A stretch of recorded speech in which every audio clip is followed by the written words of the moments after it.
Greetings, everyone, and welcome to another episode of the Critical Podcast. I'm your host, Jimmy Good, and joining me this week are two incredibly special guests, Connie and Bruce from Unlocking the Magic podcast. Guys, how are you doing? So awesome to be here. Thank you so much for having us. Yeah, we're doing fantastic, man. Thanks for having us on the podcast. Oh, it's my pleasure because I am a Disney-phile, such as you guys, and it's just nice to talk to other Disney enthusiasts about this and maybe a few other things you don't often get to talk about. But I want to start by talking about your show. For people who don't know, Connie and Bruce, you guys have been doing this show for 5 years, so we were just talking about this before, and I'm like, I can commiserate for doing a podcast for 5 years. You look way back in the past, and you're like, oh, we've changed since then, which is a good thing.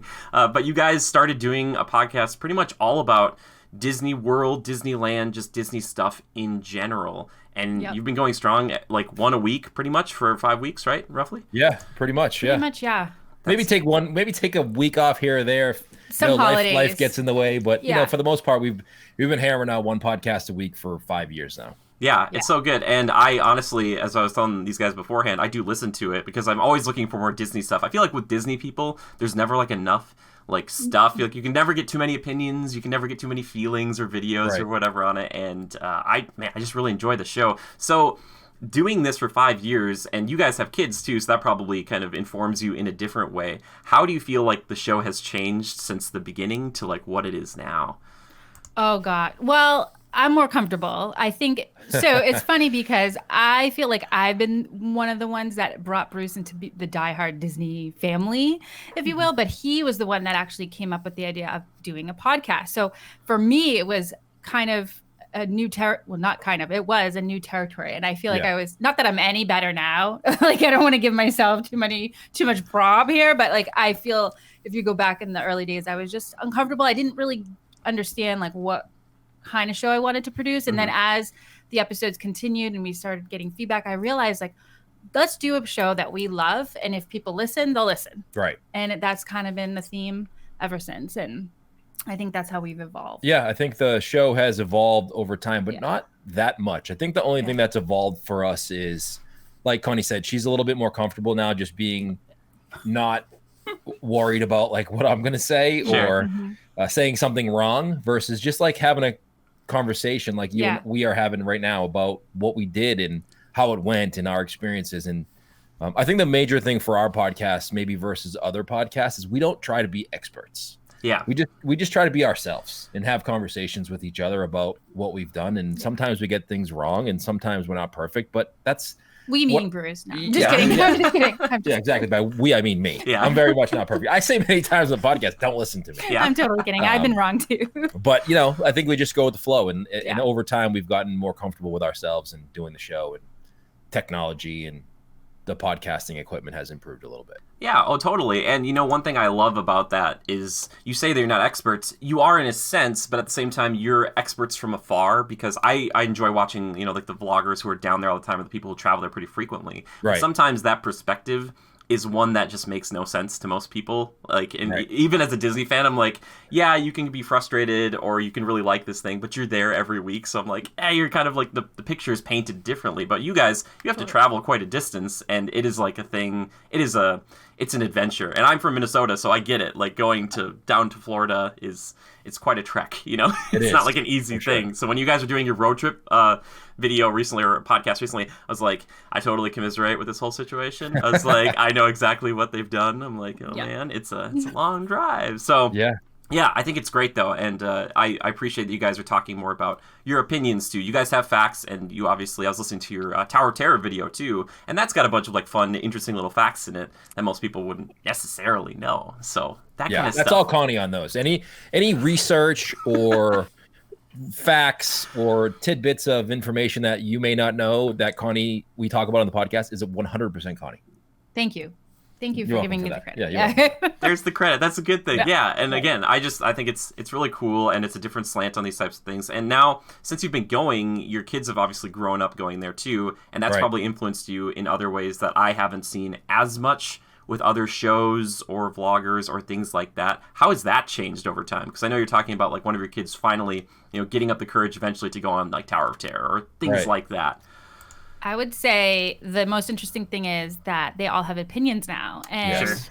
that changed our family dynamic a little bit because it wasn't just mom planning everything and we kind of go along, right? Yeah, no, And for sure. so I kind of had to let go, which is hard because the only time in life I'm ever organized, I feel like, is when I'm planning a Disney vacation. Yeah, at home and on the vacation itself. Like she's very much prepared at home to get ready to go on the trip. Sure. And then on the trip. But that's it. I'm not organized anywhere else in my life. So that was hard. And then, but what I find really rewarding, and I feel like Bruce can attest for this too, is that they actually absorb a lot. Like they don't quite listen to their parents, I feel when you're talking. But I noticed that when we go down a lot now, they pull in information that we may have shared in the past, or like they start to love the history, and it's cool to actually sit back and watch. It's like, wow, they actually do listen. Yeah, I think as they get older too, You know? it's less about going from attraction to attraction to attraction, and more about kind of just hanging out as a family and relaxing and being on vacation and being down there in the atmosphere. I don't feel like we relax a whole lot. No, we don't. But I mean, it's like, more than it was before. I think what you mean is like they have more of appreciation for it too, which is funny because you would think like, so a lot of times we say this a lot, like slow down and stuff, but that's not, we don't mean like actually slow down and just people watch. Obviously it's an expense to go down there. We want to go on the attractions, but I feel like each time we visit, like they take out pieces of the attraction or whatever they're seeing a little bit more than they would have, I think. Yeah, and I think we try to have a trip where every trip we maybe do something that we haven't done before. Maybe stay somewhere or go to a restaurant, and we don't try to pack it all in one trip. We know that we're going to go down multiple times, and let's just try to do something as a family that we didn't do on the last trip or we haven't done yet, and that's the experience of the trip. Well, I think there's sacrifices to be made too. Like the fact that we say, oh yeah, we're going to go back. Sure. Like that's the goal, you know, but like, are we going to stay at the Poly? Probably not, you know, but it's also like a lot of sacrifice at home, and the girls, our kids happen to be all girls. They, God help Bruce. They understand that like at home, that means that we sacrifice. Like there's a lot that we don't do at home during the year to be able to head down to Disney a lot. Yeah. I just wanted to fit that in there because it's not like, I feel like people think, oh yeah, they get to go to Disney whenever they want. It's not. No, we don't go to Disney and stay at the Polynesian 4 times a year. Yeah, no. It's a lot of Airbnbs or staying at the Hilton. Yeah, I think that's a really good point to make too, because I think if somebody listens to your show and any Disney person show week to week, they think that you are going there and you are spending like copious amounts of like your months of your life down there every year, and you're like, no, we don't. We just had some really good experiences, and we bring that back to talk about it, you know, for months and months at a time, you know. So that's a good thing to put out there. I mean, the last we went before this whole scenario that we're now happening in late February, early March, we went to Disneyland and Disney World within a week of each other, which wasn't because we were going to do that specifically. It just happened that we happened to be there. And we got the chance to do that, which we've never done before, which was pretty cool. Yeah. Okay. What week were you in Disneyland? Sorry to cut you off. We were, I think it was the last 2 weeks of February. We were school vacation here, and we live in Boston area. Okay. So school vacation here is usually the third week of February. We went to Disney World, and then we got home, and then the week after that, we went to Disneyland because I had to go to a conference in San Diego, and it just happened to be around the corner. You can't go all the way to the West Coast and not go to Not when you live in Boston. When you live in Boston and you go to San Diego or Los Angeles or anywhere around there, especially doing a Disney podcast, you have to set a day aside to go to Disneyland. Oh, totally. I feel bad because I was there like about a week after you. Not that we would have necessarily like met up and known each other at that point, but I was out there too because I was doing some research about moving out there, and I was like, all right, nice. At the end of the trip, I put the carrot on the stick. I'm like, I'm doing Disneyland for a couple of days, and I know you guys haven't stayed at some of those Disneyland resorts, but they're excellent. It is Disney. I stayed at Disneyland Hotel, guys, and I tried to sweet talk my way into one of their crazy suites, like a Jungle Cruise suite or whatever.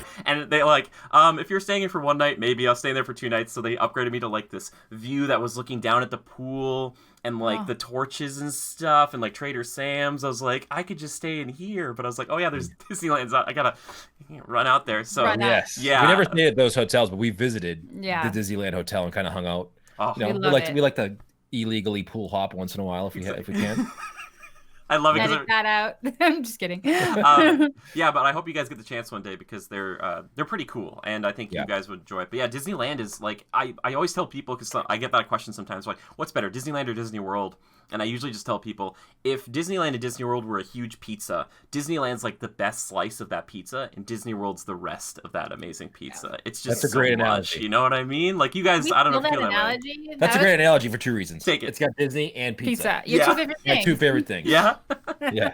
Perfect. Please use it on the show. You don't even have to credit me for it. Just be like, yeah, we just came up with this amazing idea. I'll be listening in and I'll be like, come on, guys. No, I'm going to use that. I will give you credit, but I'm definitely going to use that on the because that's a great analogy. You're 100% right on that. And everybody always asks us like what our favorite park is. And I always say Disneyland. You do. I know. It's funny because it surprises me, actually. I just like I like the history of the company, and I like it started all there. It's not as big. And I like the nostalgic factor of like Walt Disney himself walked through that park and like walked through New Orleans Square and walked the castle and had his hand in some of those attractions over there and the way it's set up. And it wasn't set up perfectly. I love the fact that it isn't a perfect park.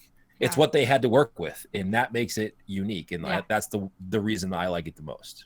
Oh, totally. Yeah, I agree with you. I think Disneyland itself is maybe the most jam-packed, most influential park, obviously, and you can't skip in that park without hitting another attraction. It is just absolutely nuts. And then they're like, you know what, we're going to add Star Wars. And I'm like, where? And they're like, I know, over here. Yeah, it's crazy. Like, you guys are nuts. Connie, do you have a favorite park, or is it Disneyland as well? I've always really loved Magic Kingdom. That's sort of where my heart and soul will always remain. Yeah. I do love Disneyland a lot because of the nostalgia, and it's an amazing place because Walt actually walked on Disneyland, but Magic Kingdom. It's always going to be Magic Kingdom. Oh, for sure. She always says Magic Kingdom. Yeah. Hey, there's nothing wrong with Magic Kingdom. I too. That's why I was like, I tweeted that to you guys today. I was like a shot of Pirates of the Caribbean. I'm like, well, when I'm in Disney World, it also drives me nuts. I don't know how you guys feel about this. When you hear about people going to Disney World and they're like, yeah, we're gonna do like Epcot and Animal Kingdom, and that's all we're gonna do. I'm like, what are you doing? I'm like, you're driving me nuts. I'm like, yep. Okay. You know someone. Two ways somebody is not versed in Disney at all. When they call Disney World Disneyland. Yes. And when they don't go to the Magic Kingdom. Yes. Yeah. They're a rookie Disney goer, which is fine. Yeah. But don't ever call the Magic Kingdom or Walt Disney World Disneyland. You don't go to Disneyland in Florida. No. Yeah. Yeah, exactly. You make a great point, and it's happened to me many times, and there's been a lot of like confusion, and I get it because if you don't understand, you're like, well, Disneyland, Disney World, they're kind of interchangeable, and one's on the West Coast, one's on the East Coast. I'm like, yeah, you're saying a lot of things right now, but you're freaking me out. Like you don't understand. Like Disneyland, you can kind of not plan it as much, but Disney World is not like I'm just gonna stroll right in and we'll have a good time. It's like, no, you gotta figure some things out a little bit in advance. It's a little, right? Yeah. Definitely. If you're gonna stay there for a week, it's because there's a lot going on. Yeah. Oh, totally. Yeah, which I forgot. I got to ask the question, favorite ride, if you have, or a couple favorites, because I think I know a few of yours, but for the listeners. I'm trying to think if I have you go first on this one while I try to think Let me just talk. So I talk about this a lot. Space Mountain is absolutely my favorite. I really, yes, right? Like so that attraction to me, it was so ahead of its time. Like it's just timeless. Don't you agree? Like it just, the thrill, the story, like everything about that attraction, I just absolutely am obsessed with. So that's going to be hands down my favorite. And then I have others that I like love. I would say maybe just equally, like it's hard, but that's always, no matter when anybody asks me, all right, what's your number one? If you have to choose, it's always Space Mountain. I don't think I have a favorite. I have a few attractions that I love for specific reasons. Like Everest is one of my favorite attractions, only because it's a great attraction. Don't get me wrong. Like the queue is great. The attraction itself is thrilling. It's exciting. I have a special memory of our youngest daughter when she's 4 years old being able to go on a roller coaster for the first time, and Connie was a little nervous for her to go on, so I took her on. A lot nervous. And I kind of got her in there. She wasn't quite tall enough to go on, but I kind of figured it out how to get her on there, and she was so pumped. So since then, we have this special bond where we're always on Everest together, her and I, and for that reason, like it just is my favorite attraction. But I also love Tower of Terror. That's another one. Freaks me out that you say that she wasn't tall enough. She was like you know what? We kind of did a trick. Like she was I don't probably wanna like, know. I don't want to know. all right, maybe I shouldn't say. Yeah. She was like, she probably technically wasn't tall enough, but we made it work. She was 4 and she went on Everest? Are you kidding me? That's amazing. Yeah, she was 4 or 5. That was at the time. She was 4 and her older sibling was, how old was she at the time? 8 and 9. Yeah, and she wouldn't go on. So I ended up staying with her while they went off, and I was like, in the whole ride, I was like, because like, you know how you sit down, and I don't remember if Everest has the bar like with Big Thunder Mountain. If she goes on with me, I'm a big guy. The bar goes down on me, but not on her. So the whole time Everest I'm kind of like closer. holding on to her. No. So I think the bar went down on her, but not all the way. And I was like, spent half my time enjoying the ride, and the other half kind of holding on to her, making sure she didn't fall out. I can't. I don't even want. This is too much. I can't. Listen, she survived. We made it through. She had a great time. She has a great memory. So do I. Was the Yeti functioning at the time? I don't believe so. Okay. No. Dang. Yeah. Bummer. Oh well, we tried. I was gonna say I maybe rode it when the Yeti was going a long time ago. It's just it's too bad, but at the same time, still really cool. Yeah, I think I've only ridden that one time, maybe when the Yeti was going. Yeah. I don't even remember. I know the silhouette's there now, and I've seen that a bunch of times. Right. Yeah. Not the Yeti itself. Yeah. With the strobe light and stuff, it's nuts. Yeah. Yeah. Okay. Well, that's great. Great picks there. Connie, I'm glad you brought up Space Mountain. I thought you were going to say Haunted Mansion or Tower of Terror or something, because I know you're kind of into spooky stuff. Second. What about you? I was going to say, I have like 4 or 5 Space Mountain shirts. And I've got like a Space Mountain like little poster up on the wall. Like, I didn't like Space Mountain. The first time I rode it with my eyes closed like a fool, because I got off the ride and the whole world was like this the whole time. I was like, I can't. And that was when they had the moving walkway too. So at the end, it was even like, it was crazy for me. But since then, I've grown to love it, and I realized only recently, because of my trips to Disneyland, that it is almost an exact replica in track layout to like the Matterhorn. And I love the Matterhorn, even though that ride will mess you up. People always complain about that. They're like, oh, you're gonna need a chiropractor. I was like, it weeds out the weak. I was like, if you're not strong enough to ride the Matterhorn, you get out of here. And then the Space Mountain at Disneyland, I don't feel like I like the soundtrack and I like some of the aspects of it, but it's nothing on the Magic Kingdom. Yeah, it's like not like the tunnel is different. Yeah. Like, I don't know. It's just, I love. It's got more of that 70s retro feeling, which is cool. Yes. Like a good, but yeah, Space Mountain Disney World has like the 50s and 60s space feel. It's so good. Yeah. Whereas the one in Disneyland has the 70s vibe. Yeah. I'm so I got to see those shirts, by the way. Oh my need gosh. to get some Space Mountain shirts. I know that I have a whole line right now of Haunted Mansion stuff, because I love, like, that's the thing. I love spooky. Everything's spooky. This is my favorite season, October. Like, love everything spooky. But Space Mountain's always going to be the number one, because just the fact that, first of all, you got to ride with your eyes open. So I'm glad that for sure. I've changed it since. Glad you're doing that. Yeah.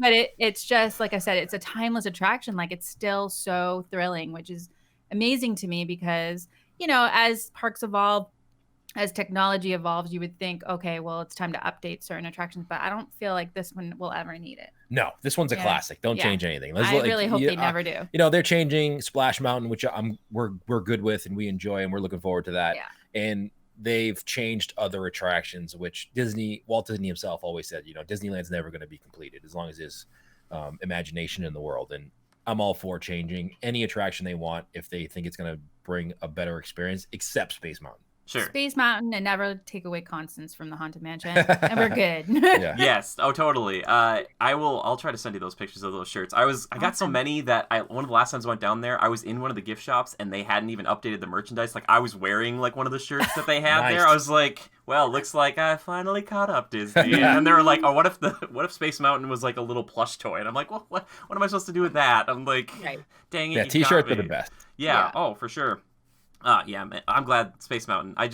I love it. I love it so much. And fun little story on one of my trips, because I like to vlog when I'm down there. I actually had the chance. I was talking to one of the cast members there, and I was like, all right, like the difference between Alpha and Omega. I was like, the different tracks. And she's like, tell you what, when you get off this ride coming up here, follow the pink line back, and I'll let you go on the other one. I'll let you just go skip to the front of the line. And so I was with a friend at the time, and I left him to go do this. And he's like, where are you going? I'm like, I'm going again. I'm like, I'm so sorry. I would leave Bruce. That's totally Connie. Yeah. I was like, we're going. I was like, and I was sitting on it, and I was like, I was judging like the differences. I'm like, okay, so I just went on this one, so like the bumps over here, and like where's the drop over here? And I was like, I've kind of lost it, but I really enjoyed it. It was a lot of fun. Is there a notable difference?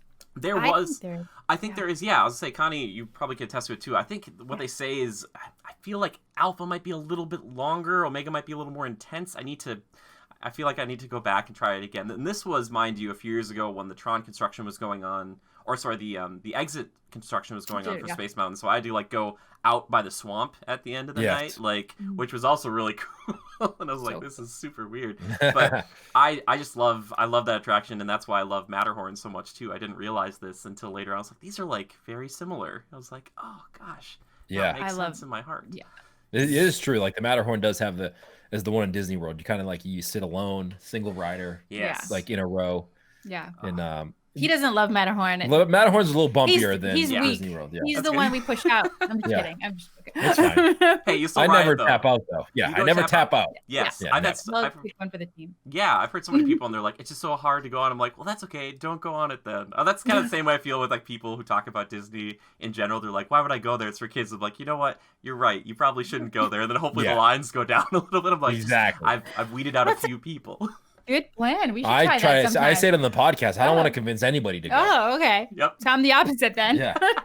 I'm going to try it. That's why we're both on the show together. Like you try to convince everybody and then I try not to. Yeah, you guys have a good banter back and forth. That's what makes the show so entertaining. I think it's really good.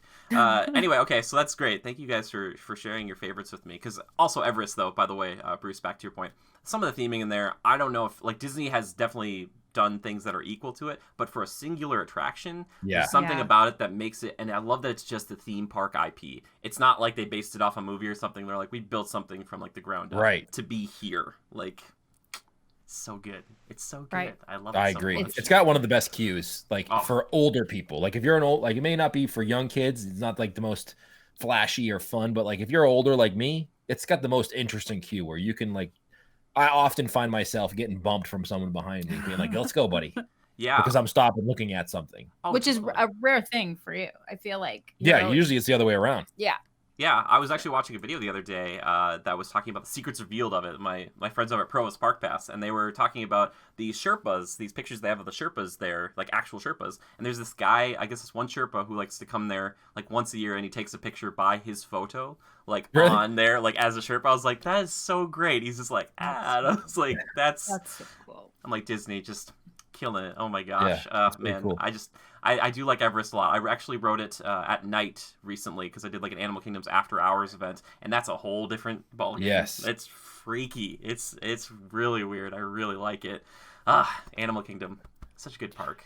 The one thing that I think they did a great job is opening Animal Kingdom at night. I don't, Pandora is the bonus, right? Yeah. In my opinion, but just the fact that it was open at night, just a whole different.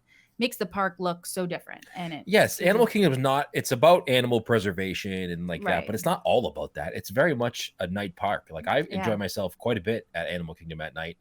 And, the safari isn't open, but there's so much more to do and look at and wander around and see that.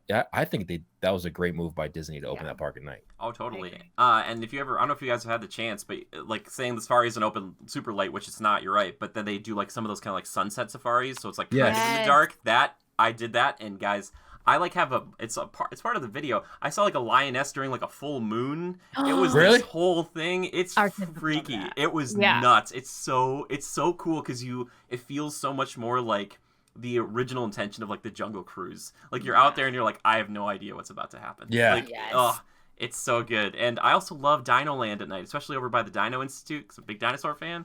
Like that area is so much cooler at night. That's Connie. She loves dinosaur too. It took me a while to figure out Dino Land. Yeah. Like, admittingly, in Animal Kingdom in general. Like, it wasn't my favorite place to visit. It was almost a park that we wouldn't go to. This was years before the podcast. We would almost skip it.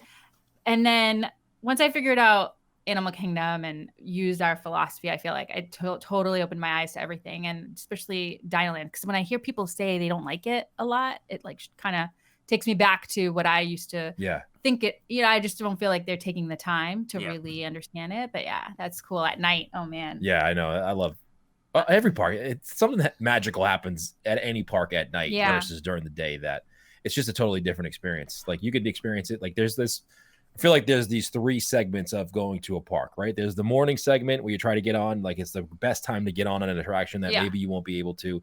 Then there's like that mid-afternoon where it's like packed.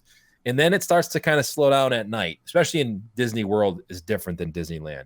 But in Disney World at night, you see these younger families start to go home and then like the lights come on and you get to maybe go on an attraction 2 or 3 times in a row because the crowds aren't great. Like that's to me the perfect time. I agree. Yeah. Oh, totally. I wonder too, now that I'm thinking about it, maybe it's because like the blazing sun isn't on me and I can appreciate more like in Florida, like at night and there's just like some lights. I'm like, if you're back in Frontierland at night, you're like, this is magical, because during the day it's like red, like clay pit basically. You're in there with all these like thousands of people and you're like, this is not a great place to be. You're just looking for water. Where's the water? Where can I get water? Yeah, exactly. It also doesn't help that you're standing like in line maybe for like Big Thunder and you're like, well, we're going into the desert now, like on a train. You're like, what am I doing here? No, I completely agree with you guys. There's just something about it, and I'm glad that Animal Kingdom is doing more night stuff. And I get for a while they couldn't, animal wise, and also there just wasn't enough attractions, but now like it has shifted. There's a few more dark rides over there, and Pandora I think really is a big selling point for people. So totally, which is pretty cool. Okay, well guys, I could talk to you about Disney all day, but there's other things we should probably talk about because we only have so much time, right? Otherwise it would just be like a 4-hour thing and you guys would be like, guys, like we have a life, Jimmy, and I'd be like, I know, me too, we all have things we're doing. Anyway, we don't really have that much of a life, so he just has a attention deficit, so it's like I only get him for like 45 minutes on a good day. So that's all I got. It might just be me. Right. No, I don't, that can't be true, right, Connie? I don't know. I was going to say, if that were the case, then I wouldn't be listening to your show. You know what I mean? So, so today I wanted to talk about something, because I always love to have people on that get to talk about something other than what they normally get to talk about on their shows and whatnot. And today I do want to talk a little bit about this one little unsung hero. His name is Captain America. The films, this trilogy, I want to focus primarily on that because I think you could probably go like say, my favorite Captain America film might be Endgame for certain reasons. But I want to stick to this trilogy because I know you guys like these films, and I would love to just, hone in a little bit more on Cap and his adventures. So you guys like these. Are these some of your favorite Marvel films of all time? Definitely my favorite Marvel films, all of them. But, we always kind of cling towards that first Captain America movie, the first Avenger. Yes, I feel like we watch it a lot. Yeah, it's got like I think it does the best job of like telling the story of Captain America, Steve Rogers, how he becomes. I think it does the best job of telling you why he is the way he is in the rest of the movies, based on how that movie starts, and I think it does a great job of that. And it's got a good mix of story, and it's not just all action adventure the whole time. Yeah, I think that's what I love about Marvel movies is it really brought us closer together because we both love movies, but I have this obsession with 80s movies, spooky film, like pretty much everything Bruce hates. Sure. Right? Like my Halloween list right now, it's like, I wouldn't say hate, maybe not enjoy. Okay. Hate's a strong word. Hate's a strong word. You're right. Yeah. I'm sorry. Not enjoy. Yes. He has to suffer through, like the other day he suffered through the Addams Family. I mean, listen, it's a good movie, but it's like, it's like podcast. I got 45 minutes and I know. I get it. He doesn't like too many things that are eerie or spooky, which was fine. But like the Marvel really brought us together because it was like the best of both worlds. It was the story of, Captain America was such a great emotional story, and the setting I love because it's back in the era that I wish I lived through. I just love all the architecture and clothing back then. And then of course it appeals to Bruce. Like there's so much. So it was a movie that like I said, brought us together. It was like finally a film we could agree on. Yes. And watch that wasn't a cartoon, I guess, because for a while there, there's a lot of animation that we had to watch. Not that there's anything wrong with that. It's just that, eventually you want to explore other films, and I just that's the reason why I think it's a good like life scenario too, right? If you think about like whatever you start to do, like if Steve Rogers was a podcast, right? In the beginning, he's this nobody, weak podcast who doesn't really know what he's doing, but wants to be something great, right? And then he works at it. He never gives up. Finds this potion, makes him a superhero, which is the equivalence of a podcaster spending a year or two honing their craft. We're no, but listen, let me finish. Superhero? Nope, let me finish.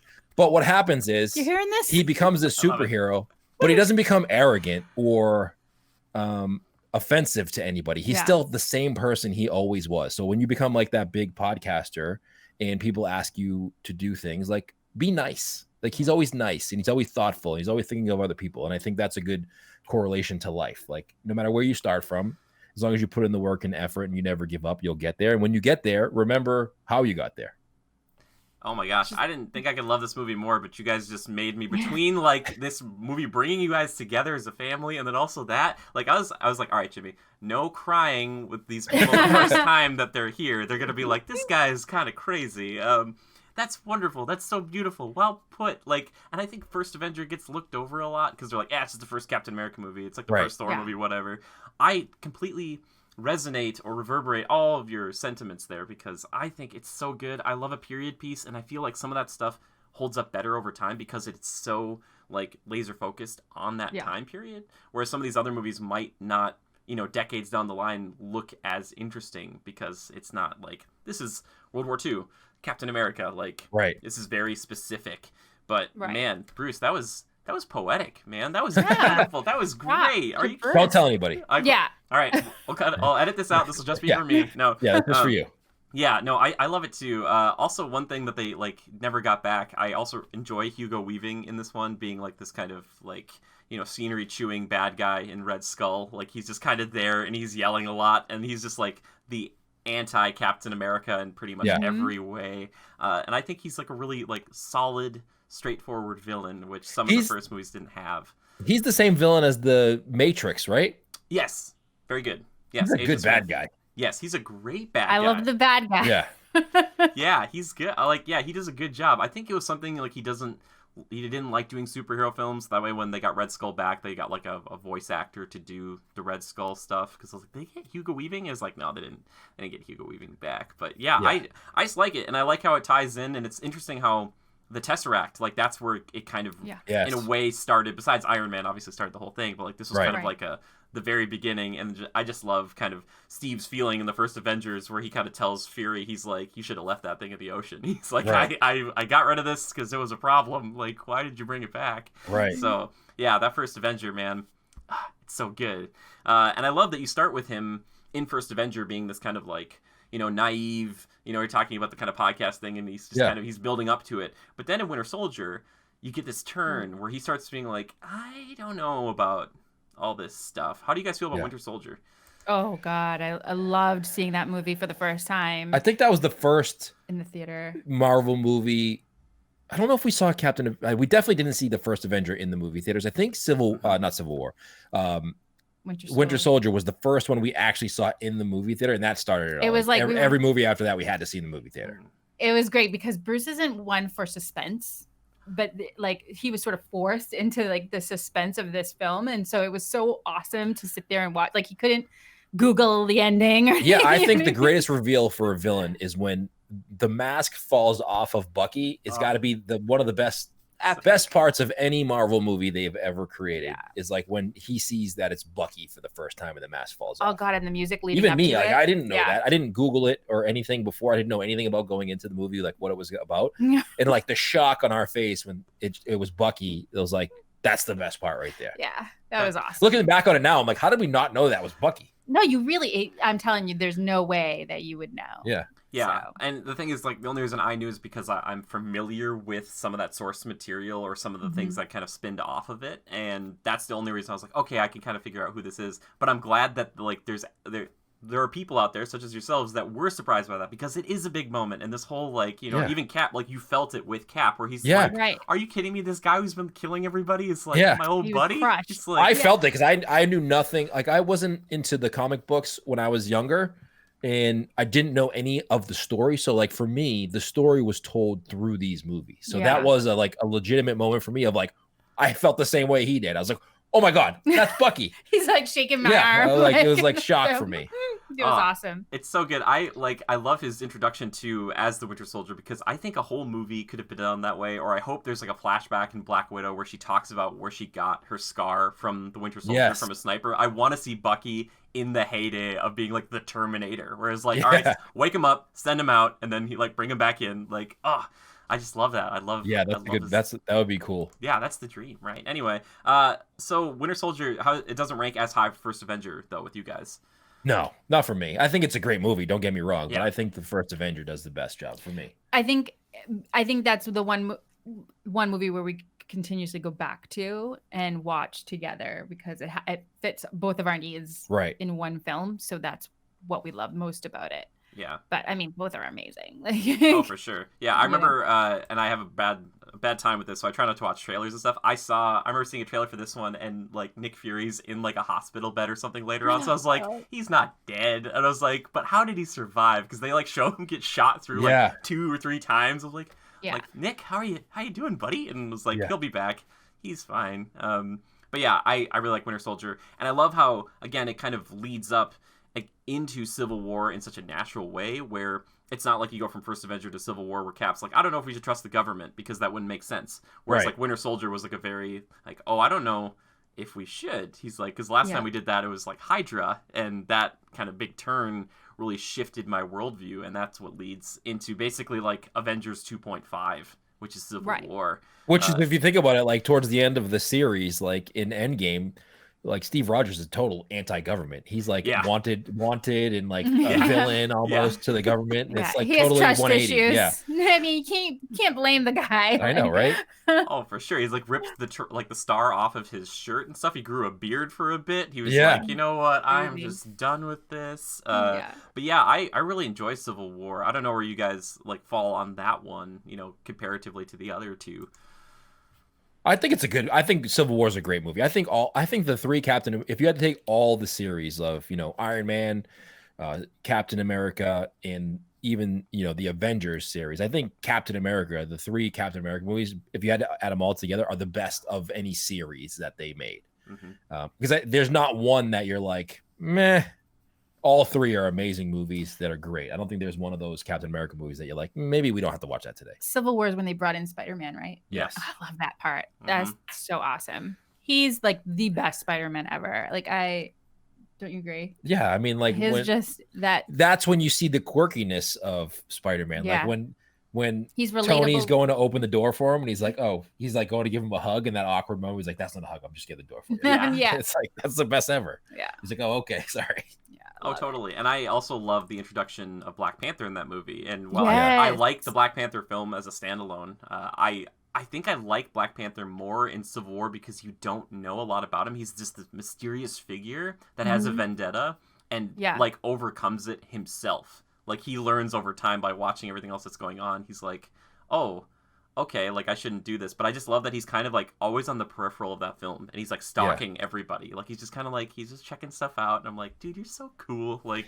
I like him so much. The claws that come out. You know, I don't know if I loved Black Panther in that. I don't know if I got it as much. Okay. You know, someone who's from the outside world just watching the movie, I didn't know if I got the Black Panther in that movie a whole lot. But again, you don't like suspense. So Bruce doesn't sit and watch a film and try to figure out like, oh, who would that, you know what I mean? Like, I feel. Black Panther movie, though, I saw Black Panther movie and it was like, it was okay. But the second time I saw it, I'm like, you know what? It's amazing. I thought Black Panther the second time was better than watching it the first time. And then after that, I got it. Sure. And then we couldn't stop watching. Yeah. Yeah. One thing, by the way, about Black Panther that I love that not a lot of people talk about, I love seeing Andy Serkis in real life. And like being like a weird bad guy with like a weird, like the weird claw, like his weird arm and stuff. Like I remember thinking like, I was like, what a weird dude to put in this movie, but he's having a good time. And I think he's such a good foil to like everybody else who's like pretty serious for the most part. Yeah. He's just like, I'm having fun. But yeah, man, that movie, wow. And a thing, obviously that's like a stamp on history now, because like of what that meant and what it is going forward. And unfortunately, Chadwick Boseman no longer with us, which I didn't believe at first when I saw that. I was like, no one did. Are you serious? I was like, I didn't know he was even sick at all. Nobody did, right? And like to think about him doing those movies while he's sick, even like now, is like, wow, that's amazing that he did those. And it wasn't like a movie; it was like an animated action movie that he was doing that had a full scenes of like him doing martial arts and fighting scenes, and like he was going through that the whole time. That's pretty amazing, and never complaining about it or even mentioning it. That's unbelievable. Yeah, it's hard. Actually, the movie's been on several times since his passing, and I haven't been able to watch yet. It just makes me so sad to think of the story, and it's a personal thing too. That what he went through. We have family members that had gone through something similar. So it's really hard because the amount of strength and courage that he had to go, fight through to just keep on moving forward is just incredible. So, yeah. Yeah, that was tough. Getting I'm sorry emotional to hear that. here. Sorry. I'm sorry to hear that about your family. I was not my type. They're like, this guy wanted to talk about Disney and Captain America, and now he's making me feel bad about myself. Like, he's crying, I'm crying. No. No. I'm an emotional person in general. I cry over everything. So there's nothing we just wrong finished with that. watching Hubie Halloween, and they did it, and it was just a silly movie. It was filmed in our area, so we had to watch. Oh, cool. Swampscott, Marblehead. I mean, it says Salem, but it's not Salem technically. Sure. And at the end of the movie, it was a sweet tribute to Cameron Boyce, who passed away, and all of a sudden his waterworks. I'm like, I'm supposed to be happy, and then all of a sudden I see him, and it was all over. But anyway, it was sweet. That's beautiful. Now I got to watch that movie now. It'll be like, so I have another connection to you guys. You guys connect to things in a way that I feel like most people I've talked to have not, and I absolutely adore it. That is wonderful. That's so cool. Oh my gosh, this is so great. Okay, so we don't talk about Black Panther anymore. But anyway, Civil War, and then the introduction of, you're saying Tom Holland, which kind of newsworthy at the time of this. It sounds like there's a really good chance that both Tobey Maguire and Andrew Garfield might be coming back for Spider-Man 3, which is kind of crazy, right? Yeah. Well, are they going to do the whole Into the Spider-Verse thing where they have different dimensions? Yeah. That would be cool. I think that would be interesting. That cartoon that they did was a really good, the animated Spider-Man. That was a great movie, by the way. I thought that was really underrated. I had to drag Bruce to that. Yeah. But then he loved it. That movie's nuts because I remember watching it and thinking, like, this is like visual overload. Like, it's so much going on sometimes, but you can still keep track of it. So, and I think Sony saw that did really well, and they're like, well, what if we do the next Spider-Man like that? And I think hopefully they're in Congress with Marvel a little bit more, because I know there's been friction in the past where, like, they'll do something in a Spider-Man film and Marvel's like, hey, you can't just, you're in our universe, you can't just do whatever you want. It's like, right. So I think they're trying to tie this in with, like, Doctor Strange Multiverse of Madness stuff. So I think that makes sense. But my big hope is if Sam Raimi is directing the next Doctor Strange, that he gets to direct something with a Spider-Man in it at some point, because there'd just be like a return to being like, okay, here's another chance to do this. I have confidence in the Marvel franchise, just like I have confidence in Disney. Like if Disney comes out with a new attraction, there's a lot of things that people say, like when they overlaid or they took away the Great Movie Ride, right? And they put Mickey Runaway Railway. Everybody's like complaining about it. I have confidence in Disney that they're going to do a great job with whatever they do. I have the same confidence in Marvel. If I think whatever Marvel does, I feel like they've built a reputation and earned my trust enough for me to believe in them and give them the benefit of the doubt with whatever they're going to do. Yeah, totally. Connie, do you feel the same way? Yeah, I mean, I do. I think they've proven except for the Great Movie Ride. Yeah, I know. I'm still. I miss it. I was this close to watching all of those Great Movie Ride movies, and I was like, oh, I'll watch all of them, and then I'll appreciate the ride more. And then they're like, yeah, we're shutting it down. I'm like, well, I guess I don't need to do that anymore. don't need to do that anymore. It's like, dang it. That's Connie. She was going to do that. No, you need to do that, because that was part of the movie that I love, like that. The golden age of Hollywood. It's like when all these classics came out and gave the opportunity for other films to be created. And I just feel like it was important for the kids even to see movies like that. And it just reminded me, because you go on with your daily life and you forget about these iconic films that were created. So, that movie, that attraction was like a reminder to me, like, oh yeah, I've got to introduce the kids to this. Yeah. And so it's too bad that it's gone, but I guess, all good things must come to an end. And, like maybe they'll redo another one, a different version of that, like with updated movies and not as old movies, but I don't know. I know they have to appeal to a younger generation, of course. So it like makes sense. I get it. Not everybody's like us and drags their kids on there and talks to them about it. Yeah, it's not a history lesson to everybody. I get it. You're like, this, kids, is the Nostromo. And there's this thing called a xenomorph, and you're going to love it. That's impressive. Yeah. Which is funny, because the first time I ever saw Alien was after I went on the ride, so I was familiar with that stuff, but because I kind of lived it. And I was like, oh, yeah, that's pretty pretty rough stuff. That ride is kind of scary. I remember some people complaining about it, because there's like the skeleton part towards the Indiana Jones section, and like the xenomorph stuff. And there's a lot of like really interesting choices, but they wanted to be kind of edgy. It wasn't just like old westerns and stuff. They're like, all right, we got to do something that kind of like, you get on the ride and you're like, wow, this was quite an experience. I think if they didn't have those parts, you probably wouldn't want to ride it as much, right? Yeah, probably not. Yeah. That's what makes it exciting. It makes it more of just like people oh, it's just a ride through. But that's what makes it an exciting ride through. Yeah. Oh, totally. And I'll still say this. I don't know which version of the animatronic it was, but the Wicked Witch of the West, well, that's one of the greatest animatronics I've still ever seen in my life. And that is including someone who's been on Rise of the Resistance a few times. I'm like, they need to, whatever that one was, she was just so, like, lifelike. Yeah. I was like, wicked, for real. So good. I'm like, do that, Disney. Do more of that stuff. Anyway, so Civil War. No, I'm just kidding. Captain America. Anyway, we'll wrap up our topic here about Captain America. So you guys still first Avengers for the most part. I'll be honest with you guys. I'm kind of the same boat. I am like a first Avenger defender because I think it's still so good, so tight, and you could watch it by itself, but it immediately makes you want to watch more because you're like, oh, like he wanted to go on a date, he had to dance, and it was relatable, you know, in the beginning. You like get that. Like I've been through that. I think that's a good point too. It's like one of those movies that you can watch without knowing anything about Marvel and not feel like you missed something or you're missing something. Right. Yep.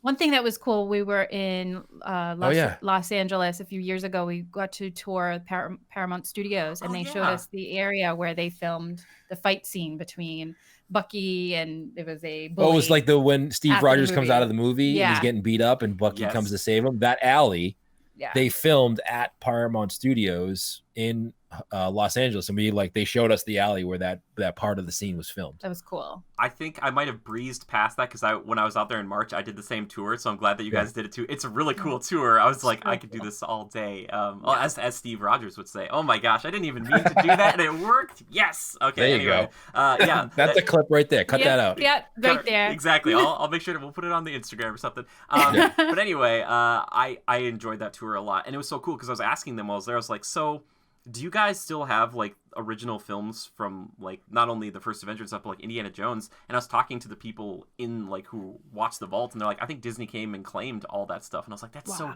crazy, because they had like a poster in there of Indiana Jones signed by Steven Spielberg and all this stuff. And I was like, that's nuts that isn't at Paramount anymore. I was like, that's so weird. I think Jimmy needs to be your new co-host. You guys like have a lot of stuff in common there. I'm looking. I'm just kidding. I would be honored to be on as a guest sometime, but I would never replace Bruce because I think the friction between you two, that's what keeps the spark. You know what I mean? The sizzle, baby. That's a great way to say it. But anyway, that's a great way to respectfully decline. I like that. Exactly. Perfect. Otherwise, Bruce is gonna come find me, and I was gonna say, I don't know if I can take that Boston judgment right now. You know what I mean? I'm just from the Midwest. You know, we're just so nice here. We try to be, but it's sometimes under the surface we're just like bubbling. We're like, oh my gosh. But we just let all that out. Yeah. Well, see, you guys understand cold though. That's one thing I respect about you guys. You get real cold. Like some people don't understand true cold and true heat, because a lot of people don't think it gets hot anywhere else besides like the southern part of the U.S. It can get brutal in the places we live too. So you guys understand. We're of like minds, I think. You know. Yeah, for sure. You know what it's like when there's snow and your car won't start. Yeah. that is, and it's April. Yeah, exactly. Yep. You're like, oh, this is good. This is good. Yeah. Like that's why we love Disney so much. We're like, well, you know what? We'll go into this like the surface of the sun for a bit just to get away from all that craziness. Anyway, that's our talk about Captain America. I feel like we should. I'll put a pin on that. Let's just kind of wrap up the show here with these brief two segments. Which the first one I like to talk about. It's the stuff we've been killing time with, or as I like to call it, time killers. Yes. Nice. So, like it. What have you guys been watching? What media have you been consuming? Tell me about it. I'll take this one. Okay. This is gonna. Let me back up here and take a break. I don't know if like we don't watch a tremendous amount of like series television. Okay. But there's two series that we caught up with. I mean, one was a little while ago, which was Stranger Things. Mm-hmm. And then the other one was Cobra Kai. We've been watching a lot of lately. Which is embarrassing. I feel like I don't know if I should have said that out loud. Should I say that out loud? You should, for sure. Well, also, it makes sense because Connie likes 80s stuff, and Stranger Things for sure is like 80s and horror together. Like they made it for Connie. They're like, all right, we should make something for Connie. And this our kids found Stranger Things. They were watching it like when the series came out. We were late to the party. Yeah. And they're like, Mom, Dad, you got to watch Stranger Things. And I'm like, all right, I guess I'll watch one. And then I watched one episode and it was okay. And they're like, Dad, you got to give it 2. Give it 2 and you'll be hooked. And then finally, they got me to sit down and watch the second one, and then we were hooked. We were watching the whole series after that. Yeah, nice. Which one do you guys like better? Or are they just too different? Where you enjoy them both? I think they're different. Like they're much different. Our kids don't. I think I like Stranger Things a little bit more because our kids. It's something that we watch as a family. Like our kids will watch it with us. Cobra Kai, they have no desire to watch whatsoever. None.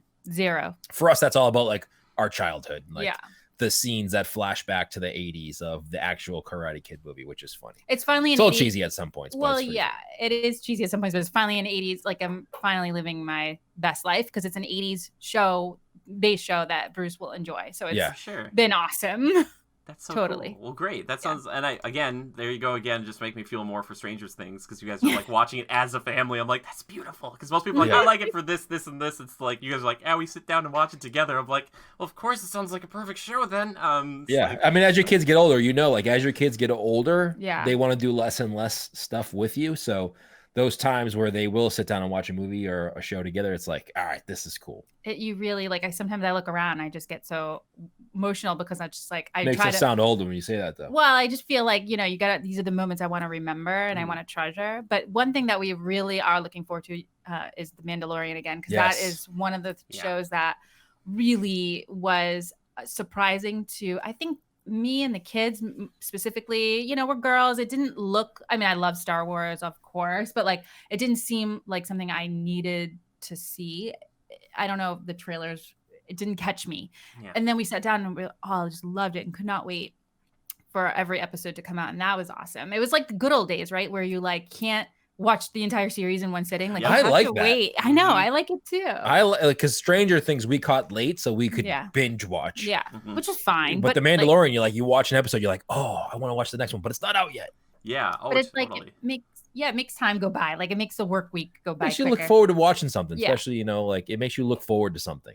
Yeah. Right. Oh, totally. I love the way that Amazon's been doing it lately, where they release like the first 3 episodes and then they do week to week to week. So that way, it's like if you're waiting for like a year, you're like, all right, I get like a little chunk, and then they're like, all right, you gotta ease off. You can't watch them all right now. And I'm like, okay, that's fine. I'll wait week to week. But I agree with you guys. I love it because it reminds me of old like school TV where it's like you didn't know like if you were watching ER or something, it was like, all right, you got to wait till next week for this follow-up. Like you can't watch 20 episodes in 2 days if you want, like and it like promotes like discussion and like we'll sit back, we'll have like a whole week to discuss and think about what the next step like that's half the fun. It's like what I talk about when we go to Disney. It's like half the fun is preparing for the trip. The preparation and like the anticipation. Exactly. Oh, totally. Yeah, and it makes you appreciate the art more because they spend so much time on these episodes, and if you watch them all back to back like you do on Netflix, they all kind of run together for me a little bit. So then I'm like, oh yeah, I kind of liked episode 4, maybe. Yeah. Whereas this, I'm like, no, I loved this Mandalorian episode because of this like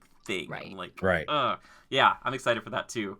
Oh man, Mandalorian season 2. I didn't even watch the trailer for it because I'm like, I don't need it. I don't need to see the trailer. I'm ready. I'm ready to keep paying Disney. I'm like, that's fine with me.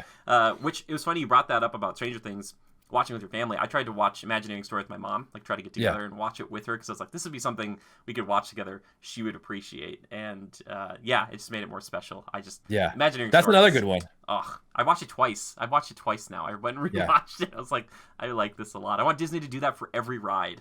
I want them to go do like 20 minutes or 10 minutes on each ride like that. Well, that's what they have us for, right? We're unlocking each attraction. Exactly. Yeah. That's why I sought you guys out. Yeah, because like you guys do a really good job of that. Like you go through and you talk about that stuff. And one thing that you can't really do if you make it like on Disney Plus is talk about more of your personal emotions and stuff towards it. Like I think that's the thing that really connects me to folks is like the actual, like we were talking about all this other stuff. So Good picks though. Stranger Things, Cobra Kai. Watch Imagineering Story for the 3rd time, everybody. What about prop culture too? That was awesome. Prop culture was good. Yeah, I thought that was cool. I like to see. I mean, I'm a huge movie buff. I love. That was part of the Hollywood studios that I loved was the attraction of the back lot where you got to actually walk through and see. I would love to see a prop culture-ish show, but more of like the behind the scenes of making certain movies. Yeah, I think that would be cool. Yeah. Totally. Oh, for sure. Yeah. Submit that idea. Like not the props themselves, but like the actors and like what it's like to film and like the ideas and maybe the twists and turns that the plots take that they don't actually show you or it doesn't come out in the final film. I think that would be a cool show for Disney. Write that down. He's recording it. Okay. We'll send it to Disney. Yeah. Perfect. We'll all take credit on this. Yeah. Tell them we'll all 3 of us will narrate if they want. We'll all host it together. We will. We'll turns. Great. It'll be so good. Oh, I love this idea. Guys, we just got ourselves a sweet new gig. All right. Excellent. So good. Well, let's start to wind down the show here. Last segment, real quick, community feedback and questions. I asked our Legionnaires to just kind of write in about Captain America stuff because we're going to talk about it a little bit this week. I didn't know how much Disney stuff we'd get into, but of course we did because we're ought to. That's just what happens. Anyway, this one comes in from at Ryan Layman 3 on Twitter. He says, "Can't think of any questions, but the movie I love out of the three would be the first Avenger. Just classic and great start for his story." Perfect. 100% agree. Totally agree. Yep. This one comes in from Mekareka. He says, "My favorite Cap movie is Cap 3 Civil War. It was basically just an extra Avengers movie, but it introduced several great MCU characters, including Tom Holland's Spider-Man, which was fantastic. See, it's fantastic Spider-Man. And the humor was awesome. Great flick." I do think that Captain America Civil War, and I sometimes get confused with that movie. Like it was an Avengers movie versus a Captain America movie because of all the characters that are in there. Totally. Oh, for sure. I think that was kind of the purpose. It's almost like the Russos were like, we can do a Cap film, we can kind of do an Avengers film, and then they're like, all right, now you get 2 Avengers films. Right. Like, yeah. All right. Yeah. Exactly. Good on you guys. That upward trajectory. Good for you. Last one comes in here. He says, "Ooh, I'm kind of a fan." This from Lodiaz of the OG films, so would probably say the first one. That said, though, Civil War is a great film too, and a very important one for the MCU. Bit of a hot take, though. Not the greatest fan of Cap, as he is too nice, if you will. Look at that. Yeah. I do think he is. I don't know if he's too nice. I feel like he's determined and rational. Yeah. That's you know? Yeah. I don't think he's too nice, although he doesn't swear. Which is, you know? He tries not to, right? Yeah. Tries not to. Yeah. Tries not to. He did slip it once, and they caught him on it. He changes over time. And this final question is, what do you guys think of Anthony Mackie picking up the mantle of Cap? Potentially. Ooh, I didn't even think of that. Love it. I think that is one of the greatest roles that they could have ever picked for an actor. I think he does a great job in that role, and I'm super excited to see what I think they're coming out, or they're doing a Disney Plus series, right? Yep. And I'm excited to see what that is going to look like. Yeah. Because it's going to be different than a movie. It's going to be a series, a TV show, almost Mandalorian style. But oh, really? I didn't even know that. So I'm excited to see that. I think he does a great job. Yeah. And I like the fact that he's the kind of like the opposite of Captain America, right? Sure. Like brash. Like he's not as nice. He's not afraid to speak his mind, and he doesn't care if you don't like it. I think that's true. Like he's not afraid to speak his mind. He is nice, but like I think that is. I'm not saying he's mean, but he's he's not too nice. Like, yeah, right. Yeah. Exactly. Yeah. He's like, he's very much like telling someone when they're arguing. I think it was in the movie where they were deciding on whether or not to sign the document in order to. Yes, Civil War. He's like, how long are you gonna pick both sides of the field here? Pick a side. Like he's not afraid to call somebody out on it. I like that. Oh, for sure. Yeah, Falcon and Winter Soldier. It's just going to be Bucky and Sam just holding that shield, and they're just like, it's mine. No, it's mine. Like, it's mine. I'm excited for that. If you had to choose, who would you rather be the new Captain America, Bucky or would you Falcon? rather? Would you rather? That's a good question. I don't know if you can win either way or lose either way. I feel like Winter Soldier is a hard sell only in the mind of the public, because for a while, like the first shot we get of Winter Soldier again in Civil War is like he maybe blew up like a conference or something. Yeah. You know what I mean? Like I don't know. I feel like Falcon was always a good guy. Like I know Yeah. Winter Soldier didn't do those things under his own mental state, but he's got a lot of demons in the closet. And I feel like Falcon's always been a good guy, although Falcon's just a regular guy. That's true. Yeah. You know, so that's a dangerous role for just a regular guy. He doesn't have any superpowers. Wow, you put a lot of thought into this. I just did right now. That's true. See, Bruce, you're very good. And see, Bucky's been framed a few times. I would love it if we're Bucky, because it'll be like a full redemption arc. Yeah, but also they've made that Sam and Steve relationship pretty prominent. So it's not like it was just out of left field. It's like, that makes sense. And he kind of was like, you should take the shield. Yeah. So it's like, I think they'll still be buddies though. And I'm looking forward to that show. It's going to be good. I think it's going to be really good. Anyway, we're going to wrap up here because, like I said, we could go on and on and on and on. But for anybody listening to this show, or if you're viewing it and you can actually see our faces, hi, how you doing? If you ever want to write in, all you have to do is tweet the hashtag Critical Podcast. You can tweet at our official account, which is @GoCritical, or you can tweet at me personally. I'm at JimmyGood013. However, if you'd like to tweet at these fine folks, Bruce and Connie, where can they find you? He knows everything. Go to unlockingthemagic.com. That's our home base. You can find our links to Facebook. I think on Instagram, we're Unlocking the Magic Podcast. On Twitter, just go to unlockingthemagic.com. That's fine. That's easier. Yeah. Yeah, totally. And, I usually promote, we've got like the Instagram, the TikTok, all this stuff. And I'm sure some of these things will go up on there eventually, and our Patreon. However, even if you are seeing our Patreon this week pop up on the screen, I would implore you to check out Unlocking the Magic Podcast Patreon instead. Please go support them. I really enjoy these guys. I do listen to them. This is not something where I'm just like, I'll just, peg somebody and hopefully they'll be on. But they're a really good show. If you like Disney and you like we said at the beginning, more of an emotional attachment, talking about more of a realistic perspective, which I think is something that isn't always present in a lot of these videos that I watch, which I love these other people who do this stuff, but there's some people where they're going there every day and I'm like, that's great. But when they talk about, their opinions and stuff, they're not as affected, or maybe they're more so. I don't know. It's hard, but I really enjoy your show. So I appreciate that you guys do it. Well, thanks for having us. But this was great. This is a fun chat. I actually had a good time on the podcast. Yes, that is my holy goal. That's the only thing I wanted to do here. That's all so Connie, you owe me $10. I do. I really do. You somehow were able to get him to over an hour, I believe, which I have yet to be able to do. And I don't want to leave. Yeah. Exactly. I'm sweating over here because I was looking at him like, oh my gosh, we're going over time. And I'm like, so Bruce is going to hate me. So I just got to keep going. You kept him engaged. Yeah, good job. Which is very good job. Difficult. So good job. Yeah, that's good. Well, in a way, we could say, Connie, you've kept him engaged for a long time too, almost to the point of marriage. Am I right? Just kidding. Yeah. 20 years, I would say. 20 years? I need a little bit. I think we need a trophy or Congratulations. That's beautiful. Thank you. That's so cool. 20 years? Oh, that's great. That's wonderful. Long time. Yeah. Jimmy. A long time. Long time. Just so happy. My sister, my twin sister, I've got a twin sister, and she celebrated her 7-year anniversary recently. And it's just so different, the conversations that people have at 7 years versus that 1 year. You know what I mean? I'll joke with her, I'm like, 7 years of bliss, right? And she's just like, gets so frustrated with her husband. So awesome. I get to have fun. Anyway, thank you both for being on the show. Thank you. Everybody else, thank you for tuning in. I really do appreciate it. And until next time, just remember to adapt and overcome.